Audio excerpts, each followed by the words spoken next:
이 10장에는 우리가 지금 본 바와 같이 사무엘이 사울에게 그 머리에 기름을 이제 부은 사건이 먼저 등장을 합니다.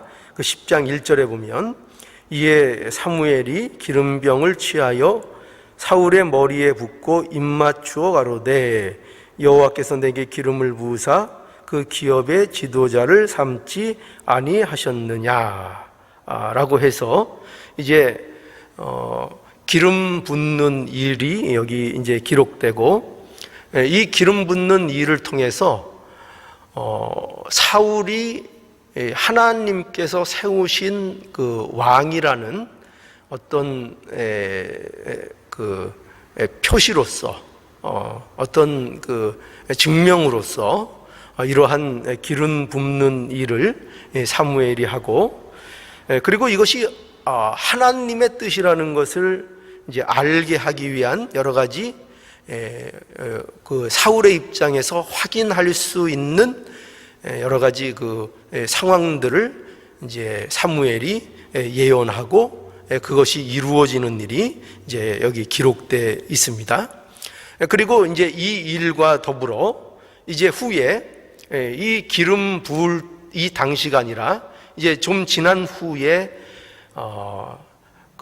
온 이스라엘이 모여서 제비를 뽑아서 사울이 왕이 되는 결국 이 과정을 오늘 이 본문이 이제 기록하고 있는 것입니다. 그런데 이 본문, 이 10장의 내용은요, 우리가 어디에 이 말씀들이 이런 그 기름 부은 사건, 또 사울을 제비 뽑아서 왕으로 선출하는 이 과정 속에서 무엇이 이 모든 내용의 그 초점으로 중요한 내용으로 등장을 하는가 하면은 단 그 하나의 중요한 그 초점으로 이 모든 내용들이 향하고 있는 것을 이제 우리가 볼 수 있습니다. 그게 뭔가 하면 바로 이 내용인데요. 뭐냐면 이 사울이 왕이 됐는데, 이 사울이 왕이 된 것은 하나님의 선택이었다라는 것이 이 전체적인 내용의 초점입니다.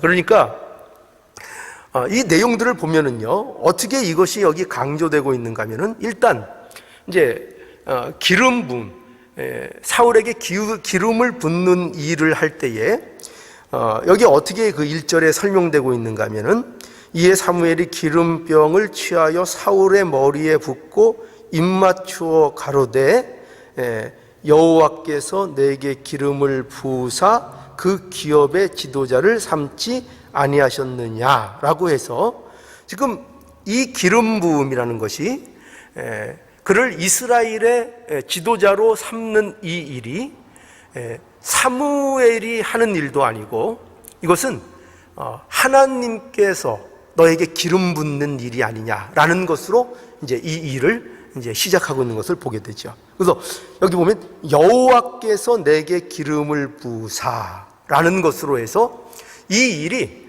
뭐 사무엘이 의도했다거나 어떤 사람들의 계획에 의해서 이루어진 일이 아니라 하나님의 계획 아래 하나님이 선택하셔서 사울에게 기름을 부은 일이라는 것을 이제 강조하고요. 그리고 이 일이 얼마나 확실한 일인가를 이제 설명해 가는 이제 내용들이 나오는 겁니다. 그래서 어떻게 얘기하냐면은 첫 번째로 이런 징표가 있다 그래요. 뭐냐면 여기 2절에 보면 내가 오늘 나를 떠나가다가 베냐민 경계 셀사에 있는 라헬의 묘실 곁에서 두 사람을 만날 것이다. 두 사람을 만날 것이다. 그리고 그 두 사람으로 인해서 암나기를 찾은 일과, 그리고 이제 그 부모가, 사울의 부모가 이제 사울에 대해서 걱정한다는 이런 말을 듣게 될 것이다 라는 것을 이제 사무엘이 말해줍니다. 그러니까 이 내용들이 보면은 굉장히 의도적으로 자세하게 이 내용들을 말해주는 것을 볼 수 있어요. 그러니까 보세요. 여기 지명이 나오고 있죠. 라헬 묘실 곁에서, 또 거기다가 사람 수까지 두 사람을 만나게 될 것이다. 그리고 그 사람들을 통해서 어떤 말을 듣게 될 것이다 라는 것을 이제 얘기하고 있는 것을 보게 되죠. 그것이 이제 첫 번째 등장하고, 그 다음에 3절에 보면은 또 내가 거기서 더 나가 다볼 상수리 나무에 이르면, 되게 구체적이죠. 거기서 하나님을 뵈려고 베렐로 올라가는 세 사람이 너와 만나리니.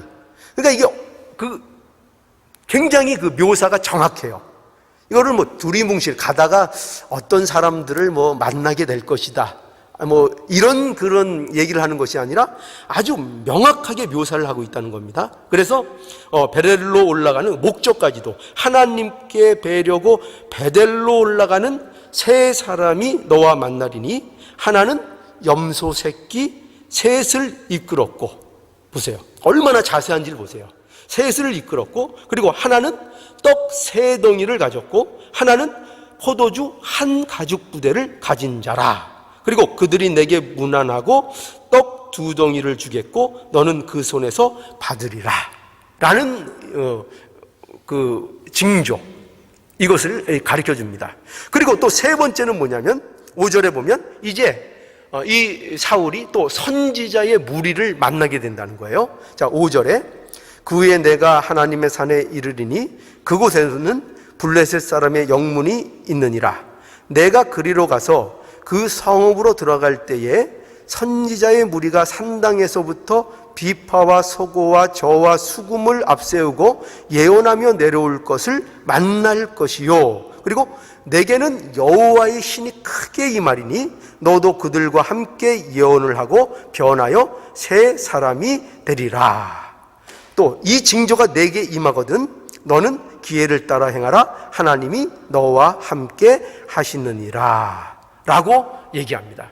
그리고 이러한 자세한 이 설명들이 여기 보면은 9절에 보면 그가 사무엘에게서 떠나려고 몸을 돌이킬 때에 하나님이 새 마음을 주셨고 그날 그 징조도 다 응하니라 라고 해서, 지금 사무엘이 했던 이 모든 징조, 어떤 징조죠? 무엇을 확신하기 위한 징조죠? 예, 하나님 여호와께서 내게 기름을 부으사 그 기업으로 지도자를 삼지 아니하겠느냐. 그러니까 너에게 기름 붓는 이 일은 여호와 하나님의 선택이고 하나님이 하신 일이다 라는 것을 증명하는 일로서 이것들이 다 등장을 하고 있는 거죠. 그러니까 이런 일, 네가 정말 하나님으로부터 이 일을 허락받은 것이냐를 사울이 의심할 수 있잖아요. 사울이 지금 이러한 것을 의도하지도 않았고 이러한 마음을 가진 적도 없고, 그야말로 아버지의 명령을 따라서 암나기들을 찾으려고 나왔다가 사무엘을 만나서 이 일들을 이제 겪는 것 아닙니까? 그러니까 사울에게 있어서 이 일은 굉장히 이상하고 납득이 되지 않는 그런 상황들인 거예요. 그런데 사무엘이 사울에게 기름을 붓고 이것이 여호와께서 한 일이고, 그리고 이 일이 여호와께서 한 일이라는 증거들을 내가 만나게 될 것이다 이거죠. 그래서 그 상황들에 대해서 어떻게 해요? 굉장히 구체적으로 가다가 몇 사람을 어디서 만날 것이며 그들이 너희들에게 무엇을 말할 것이며 그리고 그들이 무엇을 가지고 다닐 것이며 그리고 너에게 떡 두 덩이를 줄 것이며 또 선지자 무리를 만나서 그들을 만날 때에 너에게 어떤 일이 벌어질까라는 것들을 구체적으로 얘기함으로 인해서 뭐를 확신시킨다고요? 사울에게 이 일이 하나님께서 너에게 행한 일이다 라는 것을 확증시키고 있는 것입니다. 이런 일들은 이 일뿐만 아니라 이 뒤에 사울이 왕으로 뽑히는 과정도 이와 같은 거예요. 그렇죠? 무엇으로 인하여 사울이 선출됩니까? 기름을 부은 것으로 끝난 게 아니에요. 기름을 부으니까 그 사울이 이스라엘 백성들에게 왕으로 그냥 바로 인정받는 왕이 된 것이 아니라 무엇을 거쳤는가 하면은 온 이스라엘을 모이게 해서 무엇을 했다고요? 제비뽑기를 한 거예요. 제비뽑기를 했는데 그 제비뽑기로 통해서 누가 선출됐다고요? 사울이 선출되게 된 거죠. 그래서 왜 이런 방법을 동원하느냐 할 때 이것을 통해서 무엇이 확인되고 있는 거죠?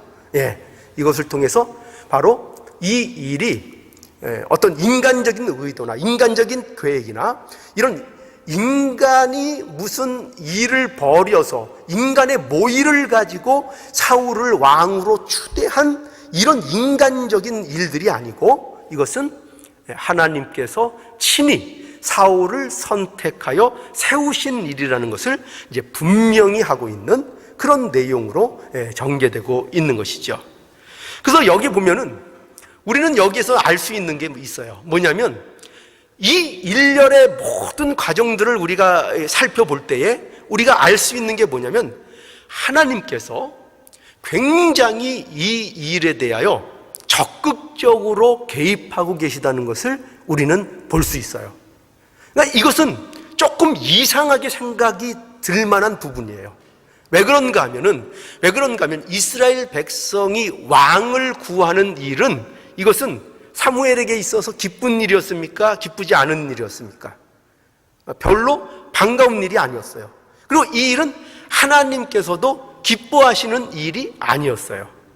그렇기 때문에 어떻게 보면은 이런 하나님의 마음에 들지 않는 요구를 할 때에 하나님께서는 이 요구를 무시할 수도 있어요.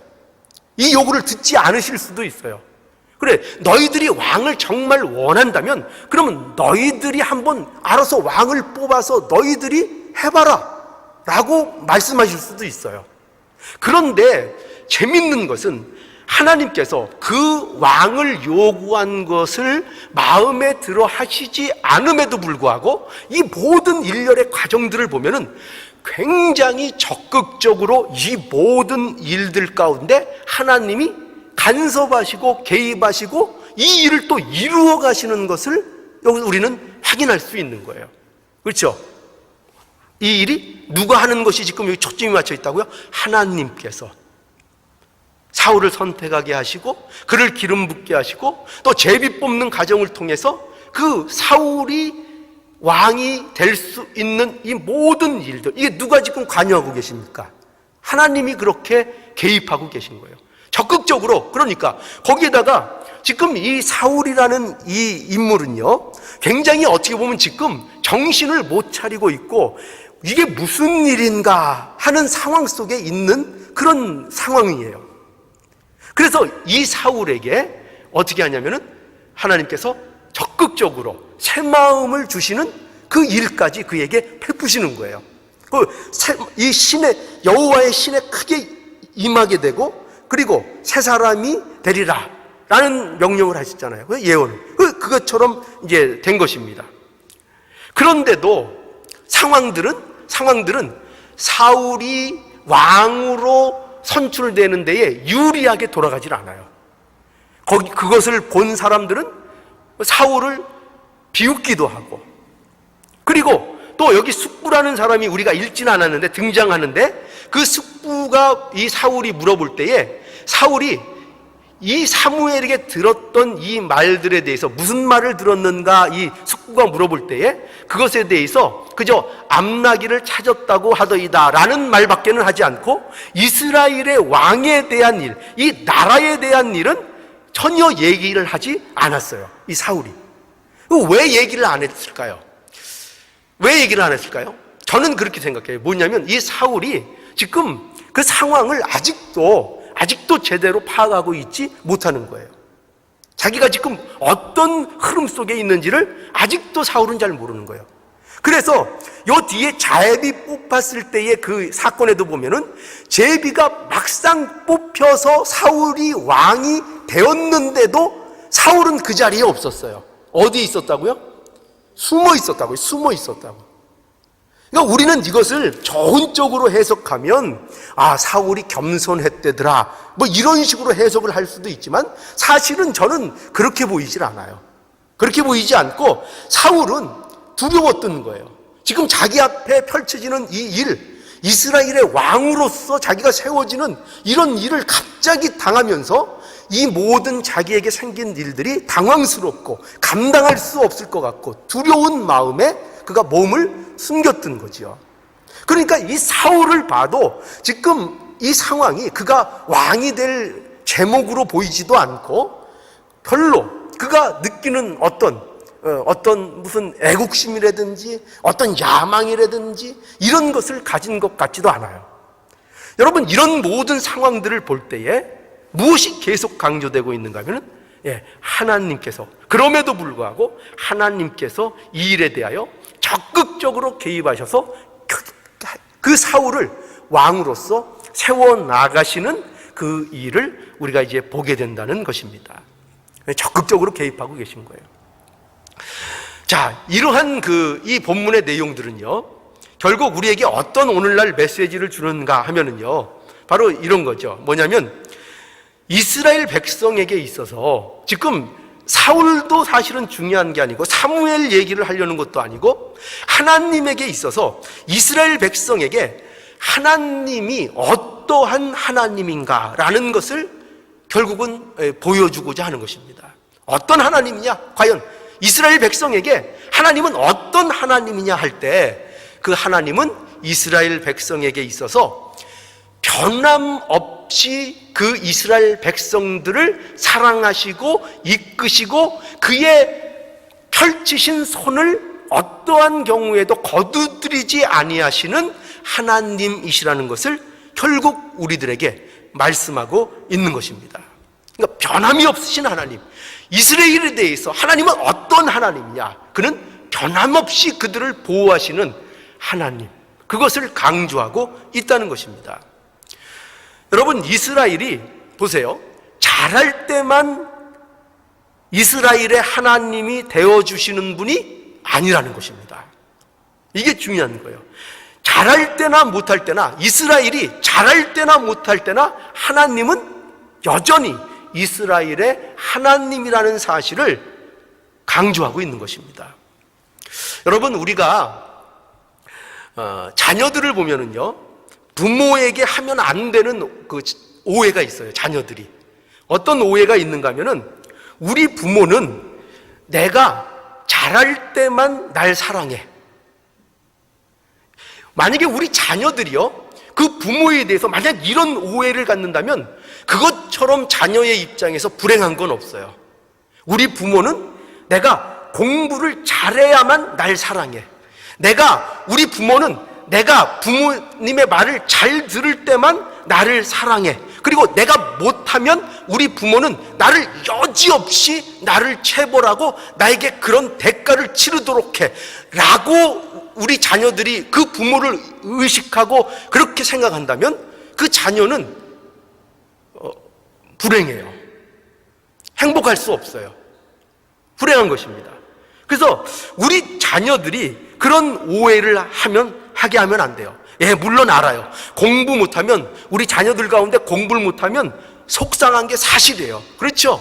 저도 제가 원하는 만큼 안 되니까 굉장히 속상해요. 굉장히 속상해요.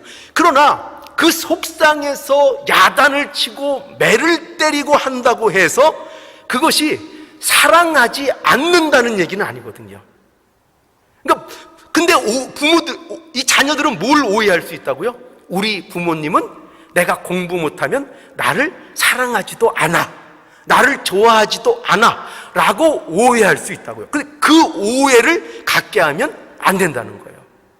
그러니까 공부 못해도 속상해도, 그래서 너를 뭐라고 해도, 너를 책망하고 너를 징계해도, 그래도 여전히 그거와 상관없이 나는 변함없이 너를 사랑하고 너를 아끼고 너의 부모고 너는 무엇과도 바꿀 수 없는 나의 자녀라는 것을 알게 해줘야 되는 거예요. 그렇죠? 그것을 알 때 그 자녀가 행복한 거예요. 어디 가나 기가 죽지 않는 거예요. 어디 가나 당당하게 살아갈 수 있는 거예요. 누가 뭐래도 우리 부모가 나를 사랑하니까요. 내가 가장 믿고 내가 가장 의지하는 부모가 나를 사랑해 줄 때 어딜 가나 용기를 잃지 않게 되는 거예요. 그것을 우리에게, 그런 것을 우리가 알 수 있잖아요. 그래서 여러분, 이것이 왜 중요한가 하면은 신자들이 가지는 하나님에 대한 오해가 이와 똑같다는 거예요.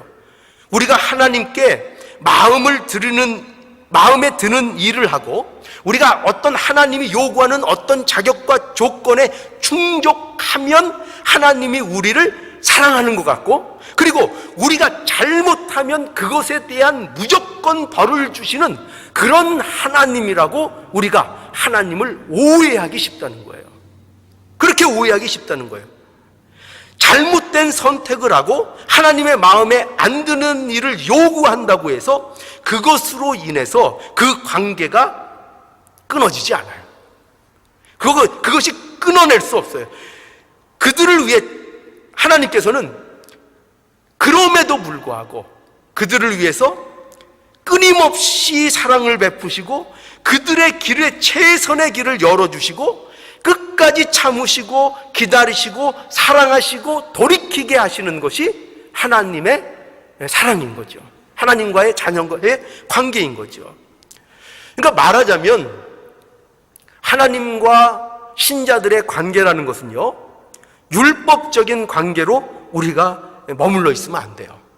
율법적인 관계로만 생각하면 안 됩니다. 하나님과 신자의 관계는 기계적인 관계가 아니에요. 기계적인 관계가 뭐죠? 또 율법적인 관계가 뭐죠? 그것은 그저 단순한 논리예요. 못하면 매맞고 잘하면 칭찬받는 원리예요. 그런 율법적인 관계로 하나님과 신자들은 맺어져 있지를 않아요. 그것은 기계적인 관계고, 그것은 율법적인 관계고, 그것은 비인격적인 관계예요. 인격적인 관계라는 것은요, 단순한 관계가 아니에요. 여러분, 우리가 그랬잖아요. 사람과 사람의 관계에 있어서 어떻게 그 관계를 흑백 논리로 딱딱 나눠서 그것을 정리할 수가 있겠습니까? 얼마나 사람과 사람 사이에는 묘하고 복잡한 감정과 여러 가지 요소들이 서로 왔다 갔다 하는 것입니까? 그렇죠? 그렇기 때문에 하나님과 우리의 관계도 예수 그리스도 안에서 하나님이 우리의 아버지시가 되셨고 우리는 그의 사랑스러운 자녀가 된 자들이에요. 그러니까 우리의 이 관계는 기계적이거나 율법적이지 않고 긴밀하고 사랑의 관계로서 맺어져 있는 관계라고 말할 수 있는 것입니다. 그러니 이 관계는요, 자녀가 부모와 맺는 관계보다 더 친밀한 것이죠. 이것은 더 긴밀한 관계인 것입니다. 그래서 우리는 이 오해를 가지면 안 돼요. 우리 신앙생활에 있어서 항상 하나님이 어떠한 하나님이시냐 할 때 우리를 어떠한 경우에도, 우리가 잘못할 때라도, 우리가 잘못된 것을 하나님 앞에 들고 나갈지라도 그것에 대해서 하나님께서 흑백 논리로 그것을 끊어내시거나 우리를 그저 밀어치는 그런 하나님이 아니라 끝까지 그 관계를 끊지 아니하시고 새로운 어떤 최선의 길을, 그 가운데에서 최선의 길을 모색해서 열어주시고 사랑으로 참고 기다리고 돌이키게 하시는 그 하나님인 것을 알아야 되는 것입니다. 그것이 부모와 자녀의 관계 아니겠어요? 부모의 자녀의 관계가 그저 잘못한 것으로 인하여 그냥 돌아서고 끝나는 관계라면 그게 어떻게 부모와 자녀의 관계라고 얘기할 수 있겠어요? 그것보다 그런데 하나님과 우리의 관계는 더 친밀하다고요. 더 사랑으로, 더 말할 수 없는 그리스도의 피로 맺어진 그런 관계라고요. 절대로 그런 것으로 끊어질 수 없는 것입니다. 자, 그래서 우리가 한번 이런 사실을 누가복음 15장에 한번 가보죠. 누가복음 15장 11절. 이 그 말씀은 두 아들에 관한 말씀인데요. 좀 내용이 많은데 여러분 읽는 것으로만도 오늘 제가 말씀드린 것에 대해서 굉장히 도움을 줄 그런 말씀입니다. 좀 길지만 잘 오늘 제 말씀과 염두에서 생각해 보시기 바랍니다. 15장 11절부터입니다.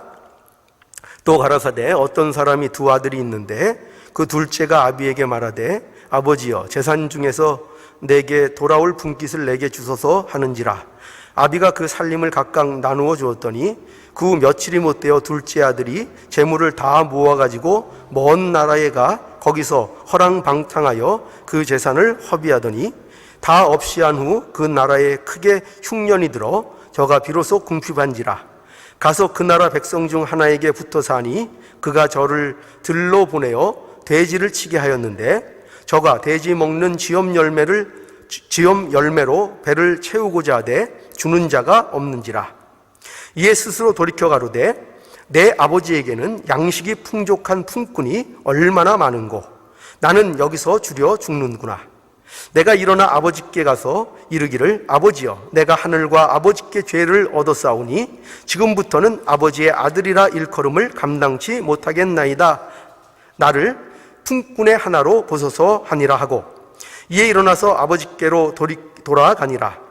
아직도 상고가 먼데 아버지가 저를 보고 측은히 여겨 달려가 목을 안고 입맞추니 아들이 가로되 아버지여 내가 하늘과 아버지께 죄를 얻었사오니 지금부터 아버지의 아들이라 일컬음을 감당치 못하겠나이다 하나 아버지는 종에게 이르되 제일 좋은 옷을 내어다가 입히고 손에 가락지를 끼우고 발에 신을 신기라. 그리고 살진 송아지를 끌어다가 잡으라. 우리가 먹고 즐기자. 이 내 아들은 죽었다가 다시 살아났으며 내가 잃었다가 다시 얻었노라 하니 저희가 즐거워하더라. 여기 이 내용 아시죠? 근데 여기에 이제 여기까지도 중요한데 요 밑에 더 중요해요. 뭐냐면 이제 드디어 맏아들이 등장을 해요. 맏아들은 밭에 있다가 돌아와 집에 가까웠을 때에 풍류와 춤추는 소리를 듣고 한 종을 불러 이 무슨 일인가 물은데 대답하되 당신의 동생이 돌아왔음에 당신의 아버지가 그의 건강한 몸을 다시 맞아 드리게 됨을 인하여 살진 송아지를 잡았나이다 하니 저가 노하여 들어가기를 즐겨 아니하거늘 아버지가 나와서 권한대 아버지께 대답하여 가로되 내가 여러 해 아버지를 섬겨 명을 어김이 없거늘 내게는 염소 새끼도 주어 나와 내 벗으로 즐기게 하신 일이 없더니 아버지의 살림을 창기와 함께 먹어버린 이 아들이 돌아오매 이를 위하여 살찐 송아지를 잡으셨나이다.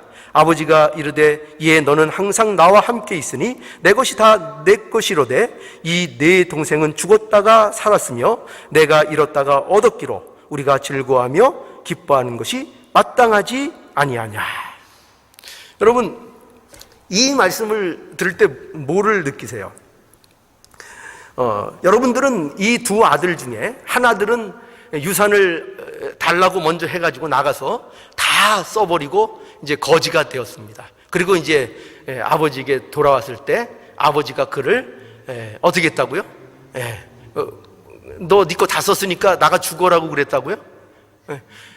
마땅히 이제 죽어야 되죠. 우리가 율법적으로 볼 때는 마땅히 너 그렇게 큰 소리 치고 나가더니 그래 네 멋대로 한번 잘 살아봐라. 네가 한다고 했으니까 끝까지 네가 책임져서 살아봐라 라고 했을 것 같은데 아버지가 어떻게 합니까? 그렇지 않고 아들을 얼마나 반겨에 맞아서 그를 위해서 잔치를 벌이는 것을 보게 돼요. 자, 그러면 여기 이제 맏아들이 등장하는데 여러분들은 둘째 아들입니까? 맏아들입니까? 여러분들은 어떻게 생각하세요? 여러분 자신이. 우리는 여기서 둘째 아들의 괘씸함만 보죠. 그런데 여기서 굉장히 중요한 포인트가 뭐냐면은 이 맏아들입니다. 우리가 자칫 잘못하면은 이 맏아들처럼 될 수 있다는 경고를 주는 겁니다. 이 맏아들처럼 될 수 있다는 거예요. 이 맏아들처럼 되는 게 어떤 거죠? 하나님과 우리의 관계를 이 맏아들처럼 생각하는 것입니다. 이 맏아들처럼요. 그렇죠? 우리가 이 실수를 할 수 있다니까요. 우리도 분명히 이 아들은 이 집 나갔던 아들에 대해서 아버지는 그가 잘못을 했음에도 불구하고 그 아들을 사랑하지 않는 것이 아닙니다. 그렇죠? 그 사랑을 거두는 것이 아닙니다. 그가 돌아왔을 때 그 아들을 얼마든지 그의 사랑으로 다시 품어주는 그런 아버지입니다. 그것이 아버지와 아들의 관계인 것이죠. 그런데 이 맏아들은 어떻게 생각한다고요? 왜 저런 아들을 맞아주느냐? 저런 아들을 아버지께 어떻게 했느냐. 아버지 재산 그거 미리 받아가지고 저렇게 허랑방탕하게 저 못되게 해나갔다가 저렇게 고소하게 다 망해서 들어온 사람, 저 애를 위해서 왜 그렇게 해주느냐. 이해할 수 없다. 그런데 그게 아니라는 거죠. 그게 아니라는 거죠. 예, 맞습니다. 하나님과 우리의 관계, 하나님의 자녀가 된 우리의 관계도 이와 마찬가지라는 거예요. 그런데 우리가 이 마다들처럼 우리가 오직 어떤 흑백 논리의 잣대를 가지고 이런 마다들과 같은 처지에 들어갈 수 있다는 겁니다. 이거를 조심하라는 거예요. 하나님과 우리의 관계는 아버지와 아들의 친밀하고 무엇으로도 끊을 수 없는 그 관계라는 것을 분명히 얘기하고 있는 것입니다. 여러분, 시편에 가면은요, 다윗이 어떤 노래들이 등장을 하는데요, 거기 보면은 특히 시편 51편 같은 데 보면은 다윗이 자신이 간음했던 그 문제에 대해서 굉장히 하나님 앞에 회개하고 돌이키는 것을 이제 볼 수가 있어요. 그래서 다윗이 뭐가 남다르냐 할 때 우리는 어떤 면을 잡을 수 있죠? 그가 비록 그 흉악한 죄를 범했을지라도 그는 하나님 앞에 자신이 범죄한 것을 알고 그 죄의 깊음과 그 죄에 휘둘리는 자신의 본질에 대하여 하나님 앞에 나갈 수밖에 없는 존재임을 뼈저리게 느끼고 하나님 앞에 그것을 모두 토하고 회개했던 그 다윗의 모습인 것을 우리는 볼 수 있어요. 여러분, 여기에서 다윗이 왜 이렇게 할 수 있었느냐 할 때 이것은 다윗이 알고 있었던 거죠. 뭘 알고 있었는가 하면은 하나님과 자신의 관계가 어떤 관계인지를 알았던 거죠. 만약에 이 아버지와 아들의 관계, 이 하나님과 그 자녀의 관계를 제대로 이해하지 못하면 다윗과 같은 이런 죄를 범하게 되면 어떻게 되는 줄 아세요? 어떻게 될까요? 도망가 버리는 것입니다. 도망가 버리는 거예요. 그러니까 다윗의 위대함은 다른 거 다 집어치고 어디에 있느냐 하면은 자기가 죄를 졌을 때 그 죄를 가지고 도망가지 않았다는 거예요. 도망가지 않고 어떻게 했다는 거예요? 하나님 앞에 나왔다는 거죠. 자기가 어떤 존재인지를 하나님 앞에 고백하고 하나님 앞에 회개하고 하나님 앞에 돌이키는 그 모습을 가졌다는 것입니다. 이게 어떻게 이것이 가능하냐? 하나님과의 관계를 바로 알 때 이것이 가능한 거예요. 만약에 하나님을 아버지로 알지 않고 이런 친밀함과 이런 긴밀함을 알지 못하면 무서움에, 그렇죠? 너무나도 공포스러운 하나님에 도망갈 수밖에 없을 거예요. 그래서 우리 신자들이 뜻밖의 시험당하는 일이 뭐냐면은 어떤 일인가 하면은 자신이 어떤 못난 모습, 우리가 하나님이 요구하시는 어떤 기준에 우리가 미치지 못하는 우리의 모습 때문에 우리 자신이 너무나도 좌절하고 실망하고 그것으로 인하여 하나님 앞에 나아가는 일을 머뭇거리는 그런 일들을 많이 갖게 된다는 거예요. 그래서 이게 이제 적절한 예가 될지 모르겠지만 우리 주위에는 이런 분들이 많아요. 뭐냐면 교회 나오시죠? 교회 좀 나오시죠? 그럼 아유, 좀 못 가요. 아유, 나오시죠. 왜 저 말씀도 좋아하시고 교회 제 설교도 많이 들으시는데 교회 이제 출석하실 때도 됐잖아요. 이제 나오시죠? 아, 좀 못 가요. 아, 왜 못 오시는데요? 제가 아직 담배를 못 끊었어요. 실제 그런 예들도 많이 있죠. 그런 예들도. 그러니까 뭐냐면 이게 너무 이제 구체적이고 극단적인 비유가 될지 모르지만, 그러니까 뭘 생각하는 거예요? 담배를 못 끊으면 어떤 일이 있어도 하나님 앞에 못 나갈 거라고 생각을 하는 거예요. 우리는 어떤 오해를 하는가 하면 내가 완벽해지고 하나님 보시기에 전혀 흠도 없고 내가 하나님 앞에 내가 나가도 될 만한 존재가 될 때 하나님 앞에 나가겠다는 그런 이상한 생각들을 갖고 있어요. 이상한 생각들.